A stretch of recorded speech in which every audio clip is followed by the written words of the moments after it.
Howdy everybody, it's July and it's time to do a dye bath. I thought I'd show you what I use all these flowers for. They need to be deadheaded anyway, and so this is a plant called Dyer's Coreopsis. The center of the plant, this particular one is yellow. Some of them have a little bit more orange in them. And then this is another plant here called calendula. You can see the little pollinator. And I've got both in abundance here, more Coreopsis back there. Not using the nasturtiums, just these two. And then I had one more.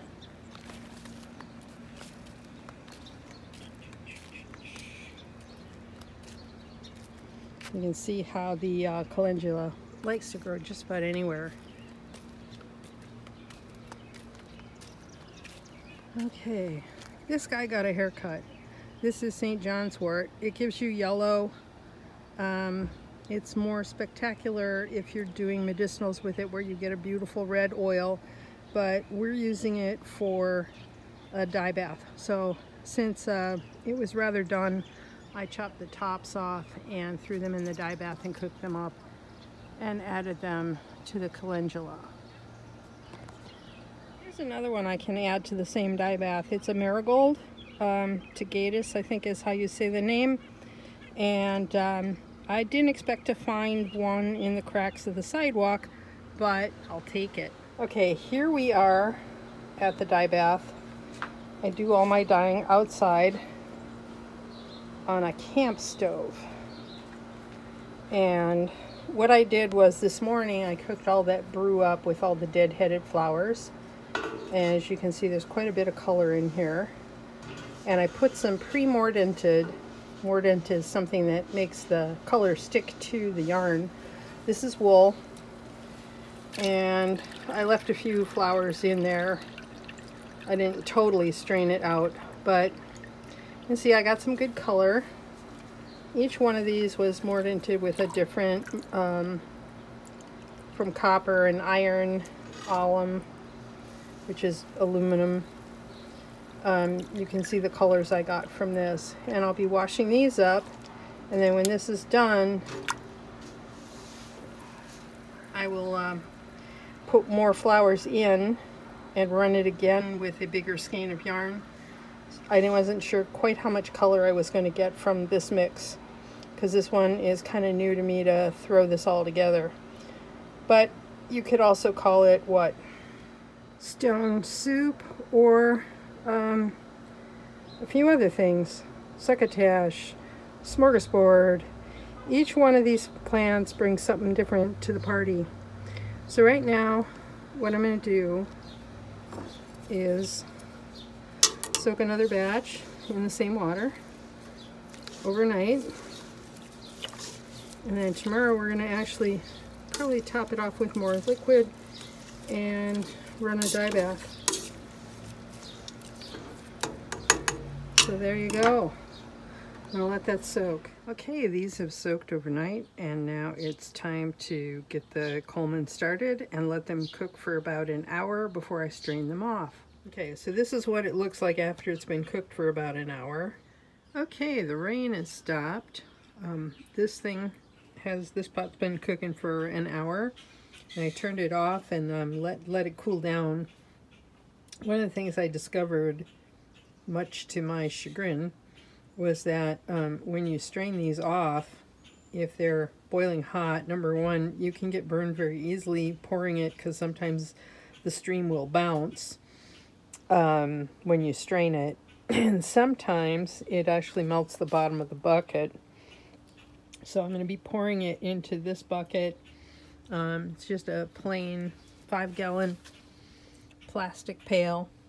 I've taken an old t-shirt and tied it around as a strainer, and I don't think I can hold the camera while I'm pouring, so I'll get back to you in just a sec. This is what it looks like as I'm pouring it.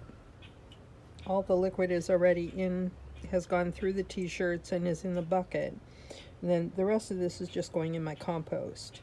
Okay, so take the top off the bucket.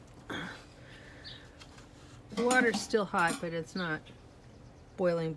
You can see we got a lot more color in that, and that'll be good because we're going to be doing a bigger skein, which is going to require a bit more color. So let's see if I can do this and still hold the camera.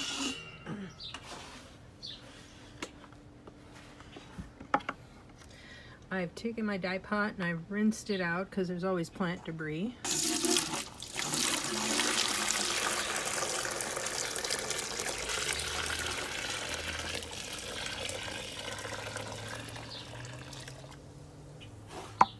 There we go. Now let's go get the skeins and let's see what this turns out to be. Okay, so what I've got is, this is a 3-ply organic wool that's going in this. And you can see it's already starting to pick up color, but I need to cook this for another hour at a low simmer. Never boil, just a simmer.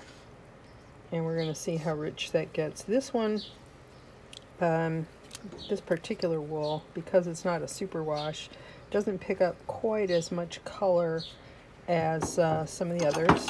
And part of it, just the wool itself, I've got the 220 wool as well, picked up a lot of color because that's so thin and it's spun really tight. It picks up a lot, but this is more, I think it has more lanolin in it. Even though I've run it through and scoured it, it doesn't always pick up as much color. So we'll see what we get. Look at that change in color. It's been an hour of simmer. And then it had all afternoon to cool down to something vaguely, well, there's still plenty of color in that dye bath. Look at that red.